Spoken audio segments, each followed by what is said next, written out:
In this video, you'll learn about a new sampling method that is over 10 times more efficient than DDPM, which is what we've been using so far. And this new method is called DDIM. So your goal is that you want more images, and you want them quickly. But sampling so far has been slow because, one, there are many time steps involved, 500, there are even more sometimes to get a good sample. And also each time step is dependent on the previous one. It follows a Markov chain process. But thankfully, there are many new samplers here to address this problem, since this has been a long-standing problem with diffusion models. It's that you can train them and they can create amazing, beautiful images that are both diverse and realistic, but it's so slow to get something out of them. And one of these samplers that has been very popular is called DDIM, or Denoising Diffusion Implicit Models, which is just the name of the paper. And this paper was written by Jiaming Song, Chenlen Meng, and my PhD co-advisor, Stefano Erman. DDIM is faster because it's able to skip time steps. So instead of going from time step 500 to 499 to 498, it's able to skip all these time steps, and it's able to skip quite a bit because it breaks the Markov assumption.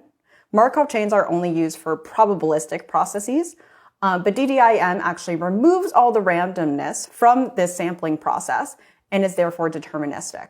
And what it does essentially is it predicts a rough sketch of the final output, and then it refines it with the denoising process. So let's compare DDPM here on the left, which is what we've been doing so far, and DDIM here on the right. Yes, it is much faster with DDIM. You immediately see a book there after time step 19. And we're still going for DDPM. We're still going. And this goes all the way up to 500 with DDPM, as you know. Great, so here's the lab. A lot of the setup will look the same, so I'm just going to run this cell here, set up the unit again. Our hyperparameters. Here's the DDPM noise schedule. We'll use it to compare it to DDIM later. Now instantiating the model. And here's where fast sampling comes in with DDIM. So here's the function for DDIM. You can look at the paper for the details, but this implements that with its scaling factors. And then we load up our trained model here. So what's cool is that we can actually just load up the trained model and use either DDIM or DDPM. It doesn't matter. This is just a sampling process after training. And this is the sampling algorithm using DDIM, and the only thing to call out is that there is a step size involved. We're not going through every single time step. We're actually skipping steps here. And here's where n is 20. So this is 500 over 20. We'll run that here, and then we can sample. That was much, much faster. I could barely even see that there. And now the GIF is just being composed. We'll speed up the video for the GIF. All right, so here's what that looks like, and it's very fast that it's able to instantly turn into these sprites. Now, with this faster sampling method, you don't always get the same level of quality as if you were to run DDPM, though these actually do look quite good.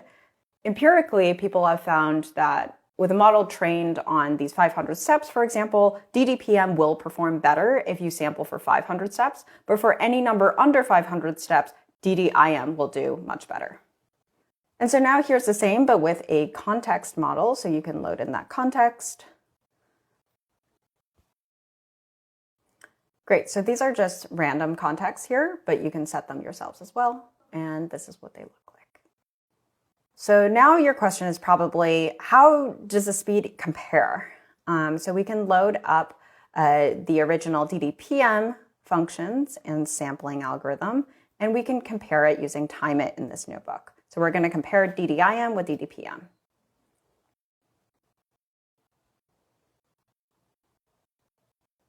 All right, look at that speed up. Wow.